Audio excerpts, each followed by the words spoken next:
السلام ورحمة الله. الحمد لله رب العالمين.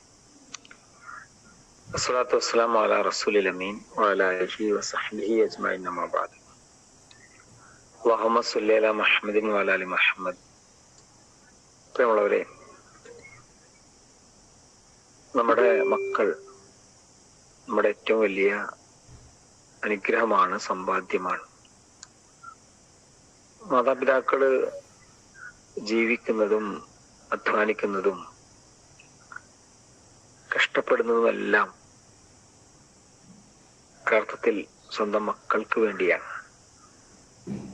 ഇവിടെ രക്ഷിതാക്കൾ മക്കളുടെ വിഷയത്തിൽ ശ്രദ്ധിക്കേണ്ടുന്ന ചില കാര്യങ്ങൾ കഴിഞ്ഞ ക്ലാസ്സിൽ നമ്മൾ മനസ്സിലാക്കുകയുണ്ടായി.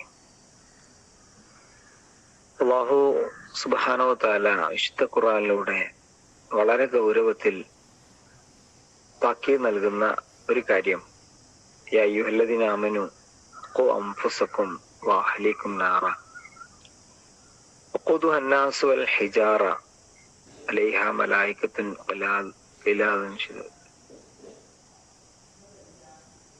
ലാ യഅസൂന അല്ലാഹ മാ അമറഹും വയഫ്അലൂന മാ തുഅ്മറൂൻ.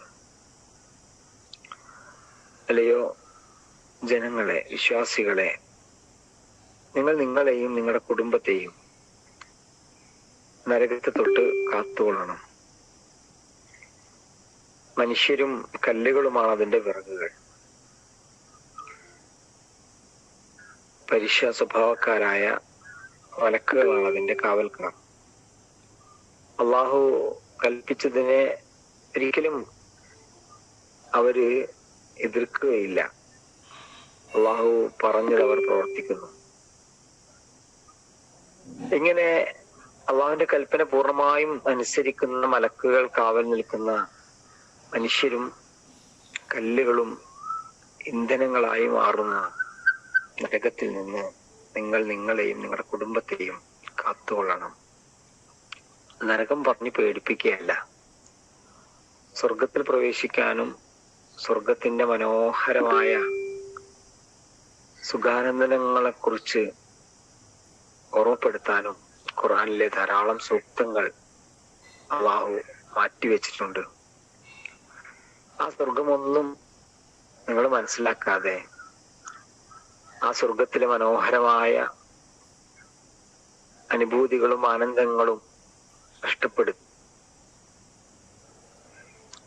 നിങ്ങളും നിങ്ങളുടെ കുടുംബവും നരകത്തിലേക്ക് ഓടിപ്പോകരുത് എന്നാണ് അള്ളാഹു ഗൗരവത്തിൽ പഠിപ്പിക്കുന്നത്. മനുഷ്യൻ സ്വയം ഒന്നും നേടിയെടുക്കുന്നില്ല. നമ്മുടെ ഭൗതികാർത്ഥത്തിൽ തന്നെ പരിശ്രമങ്ങൾ കൊണ്ടാണ് നമ്മൾ പലതും നേടിയെടുക്കുന്നത്. നമുക്ക് ചില സങ്കല്പങ്ങളുണ്ട്, സ്വപ്നങ്ങളുണ്ട്, പരിശ്രമങ്ങളുണ്ട്, കാഴ്ചപ്പാടുകളുണ്ട്, നീക്കിയിരിപ്പുകളുണ്ട്, എല്ലാം ഉണ്ട്. അതുകൊണ്ടാണ് ജീവിതത്തിൽ പലതും നമ്മൾ നേടിയെടുത്തത്. നമ്മുടെ മക്കളെ കുറിച്ചും ചില കാഴ്ചപ്പാടുകൾ നമുക്കുണ്ട്. പലപ്പോഴും അത് ഭൗതികമായി മാത്രം ഒതുങ്ങുന്നു എന്നത് വളരെ ഗൗരവപ്പെട്ട ഒരു ചോദ്യമാണ്. രക്ഷിതാക്കൾ മക്കളുടെ കാര്യത്തിൽ ശ്രദ്ധിക്കേണ്ടുന്ന ഒന്നാമത്തേത്, റസൂലുള്ളാഹി സ്വല്ലല്ലാഹു അലൈഹി വസല്ലം പഠിപ്പിക്കുന്നത് മാ നഹല വാലിദിൻ വലദഹു മിൻ നഹ്ലിൻ അഫ്ളൻ മിൻ അദബിൻ അഹ്സൻ. ഒരു മോന് കൊടുക്കാൻ പറ്റുന്ന ഏറ്റവും നല്ല സമ്മാനം അതൊരു ഐഫോണോ ഒരു ബൈക്കോ മറ്റെന്തെങ്കിലും വിടപിടിപ്പുള്ള വസ്തുക്കളോ എന്നതല്ല. കുട്ടികൾക്ക് സമ്മാനം കൊടുക്കുന്നത് നല്ലതൊക്കെ തന്നെയാണ്, പക്ഷെ പറയുന്നത് എന്തും വാങ്ങിച്ചു കൊടുക്കുക എന്നതല്ല കുട്ടികളോടുള്ള സ്നേഹം.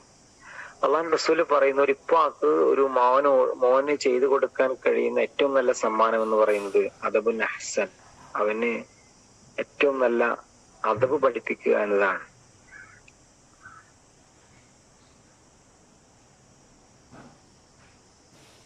ആ ഒരർത്ഥത്തിൽ മക്കളെ വളർത്താൻ ഉപ്പാക്കും ഉമ്മാക്കും കഴിയണം. ജീവിതത്തിലെ ഏറ്റവും നല്ല സമ്പാദ്യമായ മക്കൾ ദീനിന്റെ കാര്യത്തിൽ നമുക്ക് നഷ്ടപ്പെട്ടാൽ അത് ഏറ്റവും വലിയ നഷ്ടമാണ്. എൻ്റെ പരിചയത്തിലൊരു ഡോക്ടർ, അദ്ദേഹം ഇന്ന് റിട്ടയർഡ് ആണ്, പള്ളിയിൽ കൃത്യമായിട്ട് നമസ്കരിക്കാൻ വരുന്ന രാത്രി റമദാനിൽ തഹജ്ജ് നമസ്കരിക്കുന്ന, ഇഅ്തികാഫ് ഇരിക്കുന്ന, ദാനധർമ്മങ്ങൾ നിർവഹിക്കുന്ന ഒരു പാവപ്പെട്ട ഉപ്പ അദ്ദേഹത്തിന്റെ 2 മക്കളെയും അദ്ദേഹം പഠിപ്പിച്ച് വലുതാക്കി. അവരും MBBS പാസ്സായി, ഡോക്ടേഴ്സായി, വിവാഹം കഴിച്ച് മക്കളൊപ്പം ജീവിക്കുന്നു. എന്നാൽ അദ്ദേഹത്തിന്റെ ഏറ്റവും വലിയ സങ്കടം, ഇന്ന് മക്കളോട് നമസ്കാരത്തെ കുറിച്ച് പറഞ്ഞിട്ട് അവർ ആ രൂപത്തിൽ അത് അനുസരിക്കുന്നില്ല. ജുമാ മാത്രം നമസ്കരിക്കുന്ന ഒരു നാമമാത്ര മുസ്ലിം എന്ന കൂട്ടത്തിലാണ് അദ്ദേഹത്തിന്റെ മക്കളും. അദ്ദേഹത്തിന്റെ ജീവിതത്തിന്റെ ഏറ്റവും വലിയ സങ്കടം എന്ന് പറയുന്നത് ഇപ്പോൾ ഇതാണ്. മക്കൾ നമസ്കാരം, ഇതിന്റെ അടിസ്ഥാനപരമായിട്ടുള്ള കാര്യങ്ങൾ തുടങ്ങിയവയിൽ അങ്ങേയറ്റം പിറകിലാണ്. മക്കൾക്ക് ശിക്ഷണം നൽകേണ്ടുന്ന സമയത്ത് ഇസ്ലാമികമായ ശിക്ഷണവും ശീലങ്ങളും നമ്മൾ പരിശീലിപ്പിച്ചില്ല എങ്കിൽ ഭാവിയിൽ വലുതായി കഴിഞ്ഞ് മക്കളോട് പിന്നെ നമ്മൾ എത്ര ഉപദേശിച്ചിട്ടും വലിയൊരു കാര്യവും ഉണ്ടാവുകയില്ല. അതുകൊണ്ട് ഈ വിഷയത്തിൽ വളരെ ഗൗരവത്തോടു കൂടി നമ്മൾ ശ്രദ്ധിക്കണം. ഒന്നാമത്തേത്, മക്കളെ ഏറ്റവും നല്ല രൂപത്തിൽ നമ്മൾ സ്നേഹിക്കണം.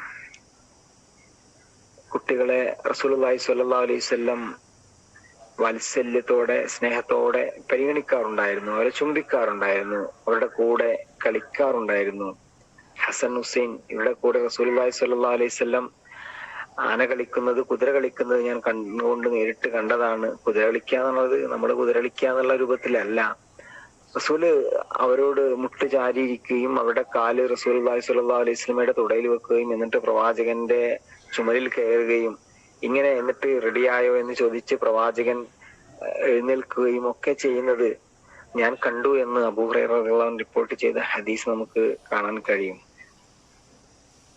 അതുപോലെ തന്നെ കുട്ടികൾ ജനിക്കുന്നത് ശുദ്ധമായ പ്രകൃതിയോട് കൂടിയിട്ടാണ്. മാതാപിതാക്കളുടെ ജീവിതത്തിൽ എന്താണോ അതാണ് കുട്ടികളുടെ ജീവിതത്തിലും ഉണ്ടാവുക. അതുകൊണ്ട് കുട്ടികളുടെ മുമ്പിൽ നമ്മൾ മാതൃകയാവാൻ നമ്മൾ ശ്രദ്ധിക്കണം എന്നാണ് രണ്ടാമത്തെ കാര്യം. അൽസിമു ഔലാദക്കും അഹ്സിനു അദബക്കും, കുട്ടികളുടെ കൂടെ ചിലവഴിച്ചവർക്ക് നല്ല അദബുകൾ പഠിപ്പിക്കണം എന്നാണല്ലോ റസൂലുള്ളാഹി സ്വല്ലല്ലാഹു അലൈഹി വസല്ലം നമ്മെ ഓർമ്മപ്പെടുത്തുന്നത്. ഒരവധിക്കാലമാണ്. നമ്മുടെ കുട്ടികളുടെ കൂടെ ഇരുത്തി വളരെ സ്നേഹത്തോടു കൂടി കുട്ടികൾക്ക് ചില കാര്യങ്ങൾ നമ്മൾ പറഞ്ഞു കൊടുക്കണം, കുട്ടികളെ പഠിപ്പിക്കണം.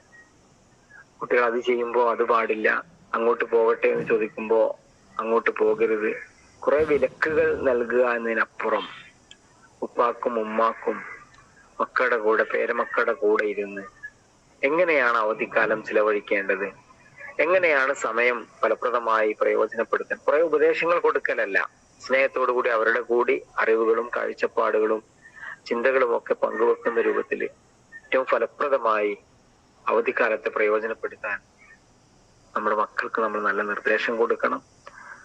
നല്ല വായനയിലേക്ക് കുട്ടികളെ പ്രേരിപ്പിക്കണം. മൊബൈൽ ഫോൺ, നമുക്ക് നമ്മുടെ ജോലികളും കാര്യങ്ങളുമായിട്ട് മുന്നോട്ട് പോകാൻ കുട്ടിക്ക് മൊബൈൽ ഫോൺ കൊടുത്താൽ മതി, ലാപ്ടോപ്പ് നൽകിയാൽ മതി എന്ന ഒരു കൺസെപ്റ്റ് അറിഞ്ഞോ അറിയാതെയോ രക്ഷിതാക്കൾക്ക് വലിയ സ്വാധീനമുള്ള ഒരു കാര്യമാണ്. ഒരുപക്ഷെ നമ്മുടെ ജീവിതത്തിന്റെ താൽക്കാലികമായ തിരക്കുകൾക്കിടയിൽ മക്കൾക്ക് മൊബൈൽ ഫോൺ കൊടുത്ത് അതിലവർ അഡിക്റ്റുകളായി മാറുകയും പലപ്പോഴും സമയത്തെ അനാവശ്യമായി നഷ്ടപ്പെടുത്തുകയും അതിലൂടെ കാണുന്ന കാഴ്ചകളും ചിന്തകളും വീഡിയോകളും ഒക്കെ അവരുടെ മനസ്സിനെ തെറ്റായ രീതിയിൽ വല്ലാണ്ട് സ്വാധീനിക്കുകയും ചെയ്യുന്നു എന്നത് നമ്മൾ തിരിച്ചറിയേണ്ടുന്ന ഒരു കാര്യമാണ്. മൂന്നാമതായി സൂചിപ്പിക്കാനുള്ളത് ഈ ഒരു കാര്യമാണ്.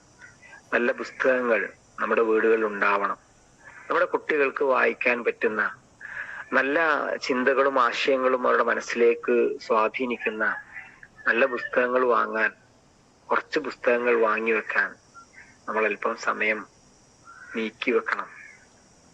എന്നിട്ട് കുട്ടികളിലേക്ക് വായന എന്ന നല്ല ചില ശീലങ്ങൾ അല്പാൽപമായിട്ടെങ്കിലും ഉണ്ടാക്കിയെടുക്കാൻ ഈ ഒരു അവധിക്കാലത്ത് ബോധപൂർവമായിട്ടുള്ള ശ്രമം രക്ഷിതാക്കളുടെ ഭാഗത്തുനിന്നുണ്ടാവണം എന്ന് മാത്രമാണ് ശ്രദ്ധയിൽപ്പെടുത്താനുള്ളത്. നമ്മൾ നമ്മളെയും നമ്മുടെ കുടുംബത്തെയും നരകത്തിൽ നിന്ന് കാത്തുരക്ഷിക്കണം. മക്കളെ ഏറ്റവും നല്ല രൂപത്തിൽ സ്നേഹിക്കണം. ആ സ്നേഹം മക്കൾക്ക് ഫീൽ ചെയ്യണം. രണ്ടാമത്തേത്, മക്കൾക്ക് മുമ്പിൽ രക്ഷിതാക്കൾ മാതൃകയാവണം. മൂന്നാമത്തേത്, സമയത്തെ ഫലപ്രദമായി പ്രയോജനപ്പെടുത്താനുള്ള നിർദ്ദേശങ്ങൾ ഒരു കൂടിയിരുത്തത്തിലൂടെ പരസ്പരം പങ്കുവെക്കപ്പെടണം. വായന എന്ന നല്ല ശീലം നമ്മുടെ മക്കളിൽ അല്പാൽപമായി ഉണ്ടാക്കിയെടുക്കാൻ ഈ ഒരു അവധിക്കാലത്ത് നമുക്ക് സാധിക്കണം. അല്ലാഹു സുബ്ഹാനഹു വ തആല നമ്മെല്ലാവരെയും അനുഗ്രഹിക്കുമാറാവട്ടെ. റബ്ബനാ ആതിനാ ഫിദ്ദുനിയ ഹസന വഫിൽ ആഖിറതി ഹസനതൻ വഖിനാ അദാബന്നാർ. ആമീൻ ആമീൻ ബിറഹ്മതിക യാ അർഹമർ റഹീമീൻ. അസ്സലാമു അലൈക്കും വറഹ്മത്തുള്ളാഹി. വഅലൈക്കും സലാം.